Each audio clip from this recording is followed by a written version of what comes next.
A ver, de repente cuento un poco sobre mi práctica, ¿no? Yo fundamentalmente me dedico a ser abogado patrocinante de empresas que van a arbitraje para resolver sus controversias.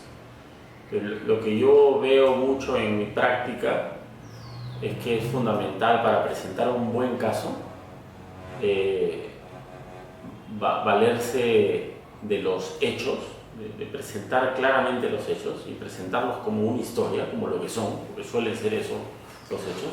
El storytelling es fundamental, es fundamental para lograr presentar un caso convincente, presentar los hechos a través de testigos o a través de técnicos en la parte que tenga que ver con un problema técnico que esté en discusión. Y sobre la base de eso el abogado tiene que explicar al tribunal cuál es la historia que está detrás del problema legal. Porque detrás de todo problema legal hay seres humanos, hay una historia de personas que están en un conflicto y al tribunal, que está compuesto por seres humanos, le interesa, para resolver con justicia, conocer a los seres humanos que están detrás del problema legal. Y es a partir de eso que el abogado logra que el tribunal conecte con el problema de fondo, que es un problema humano, ¿sí? Y logramos lo que se conoce como empatía, ¿no? El juez o el árbitro es empático cuando se pone en los zapatos, se pone en el lugar de quien sufrió el accidente o sufrió el conflicto que está en la discusión. Y a los abogados, naturalmente, cuando presentamos un caso nos interesa que se dé esa conexión, porque es cuando logramos que el juez o el árbitro se conecte con el problema humano que estamos explicando, que eventualmente logramos transmitir mejor nuestra historia y con eso incrementar las probabilidades de que el reclamo que se ha planteado sea aceptado, ¿no?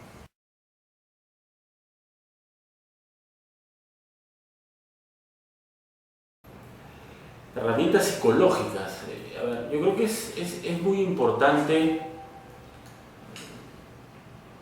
diferenciar la práctica más tradicional de la práctica que yo veo cada vez ocurre con más frecuencia hoy día en arbitraje, ¿no? La práctica tradicional es una donde el abogado pone todos sus esfuerzos en el argumento legal y procesal, inclusive, según la naturaleza del caso.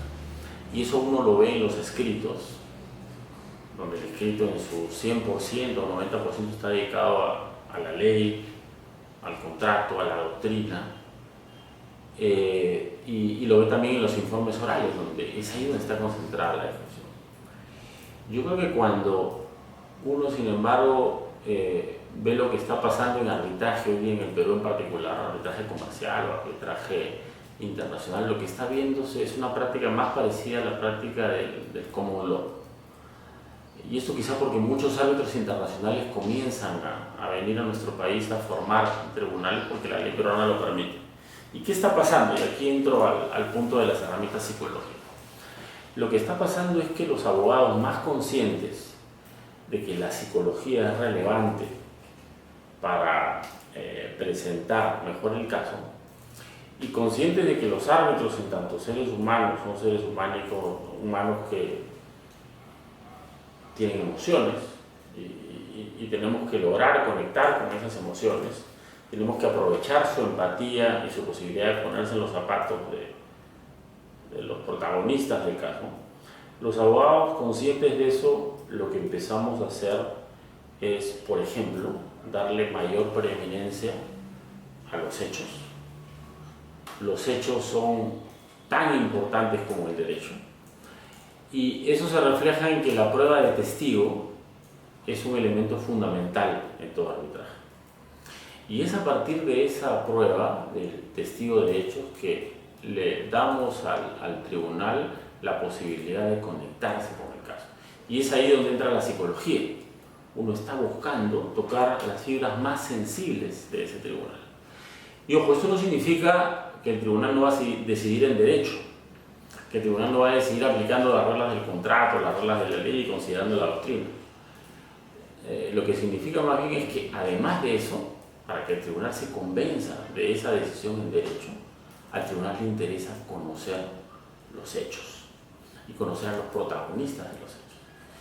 Entonces, la herramienta fundamental para conectar con las emociones de los árbitros es el uso adecuado de los hechos, el uso de la prueba de testigos, y con todo eso presentar una historia sustentada en derecho, por supuesto, pero también sustentada en los hechos, una historia bien presentada.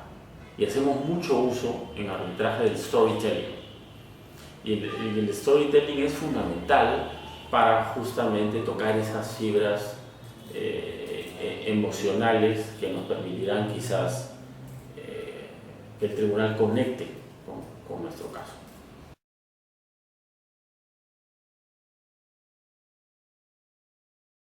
De otra forma, se refleja lo mismo que comentaba hace un momento, ¿no? Uno en un escrito puede lograr que el texto sea uno vívido, o sea, que los protagonistas aparezcan en el texto y sean también protagonistas, incluso en un texto escrito. ¿Y cómo lo hacemos? Por ejemplo, ¿no? Importa mucho en el texto del escrito darle un espacio importante a entrecomillar la evidencia de testigos de hechos que apareció el día de la audiencia final o los días de la audiencia final. Entonces le damos al tribunal en el texto la posibilidad de ellos directamente encontrar la evidencia. Y la evidencia de hecho se convierte en ese sentido también en protagonista del texto. Eso es muy diferente a un texto que comienza con cuestiones procesales previas, que es muy típico en los abogados locales, tanto en arbitraje, diría yo, como en el Poder Judicial. Y luego de cuestiones procesales previas, ponemos la doctrina que sea relevante. Y le dedicamos al escrito probablemente el 70% a la ley. Y hay casos en los cuales uno ni siquiera encuentra en el escrito un relato de los hechos. Y los hechos se limitan, y esta es una práctica muy frecuente, a describir los antecedentes, casi resumiendo el contenido de las cartas principales que las partes intercambiaron. Eso naturalmente no es un texto donde la historia está viva, donde la historia salta del texto y donde además la lectura sea entretenida. ¿Cuál es el camino, en mi opinión, si queremos lograr que la historia salte del texto? El camino es comenzar con una explicación breve de qué trata tu caso, cuál es esta historia, cuáles son los protagonistas de la historia, cuál es el problema humano que está detrás de la historia.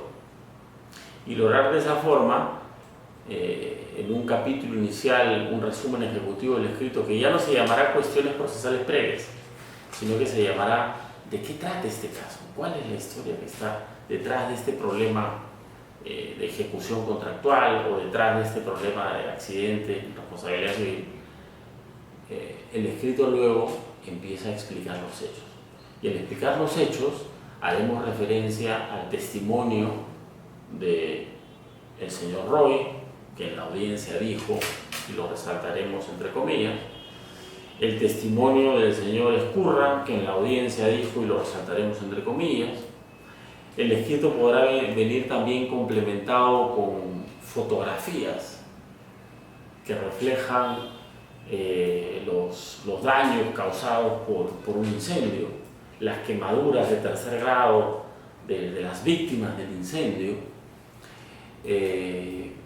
o transcribiremos la entrevista que se realizó a las víctimas del incendio luego de ocurrido y esta entrevista, que estará entrecomillada, reflejará las emociones de quienes cuentan esta historia.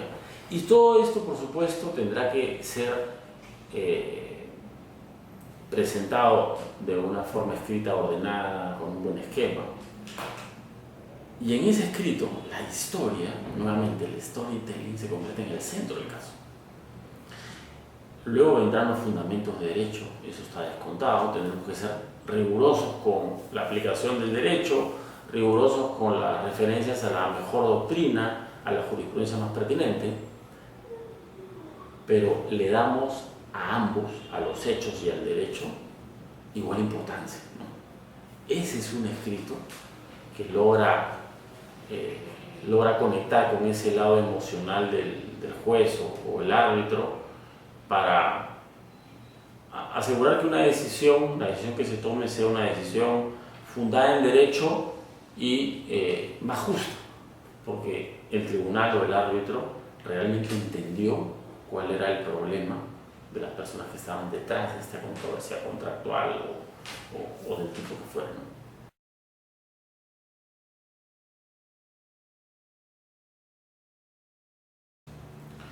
Bueno, de repente aquí igualmente te comento un poco cuál es mi práctica, ¿no? Como yo veo fundamentalmente arbitraje,